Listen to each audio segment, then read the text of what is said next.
Sur le port du Légué, les grandes manœuvres ont commencé. Dans une semaine, les 36 bateaux de la Solitaire du Figaro auront pris leur quartier ici, amarrés aux pontons les plus en vue. Les plaisanciers, habitués des lieux, sont priés de déplacer leurs navires vers d'autres ports. À bord de Saba, Benoît et Sophie s'exécutent de bonne grâce.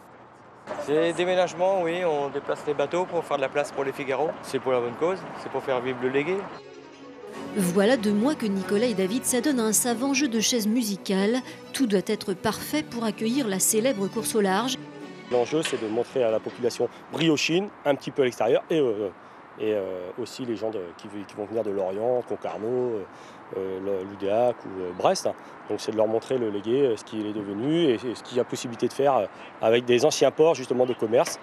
C'était un port de commerce et justement la réhabilitation de ces ports. Tandis que le village se construit, le ballet des voiliers se poursuit. L'idée, c'est aussi de proposer une balade maritime au grand public pendant quelques jours sur un port qui rêvait de cette mise en lumière depuis longtemps. C'est vraiment très important pour la baie de Saint-Brieuc et essentiellement pour le port du Légué, parce que beaucoup de plaisanciers avaient une mauvaise image du port il y a 20 ans. Et le fait qu'on a réussi à reconquérir le port de plaisance, ça donne une belle image du port. Pour la première fois, les skippers de la Solitaire du Figaro seront en escale à Saint-Brieuc du 29 août au 2 septembre. L'occasion pour le port du Légué d'écrire une fameuse page de sa nouvelle histoire.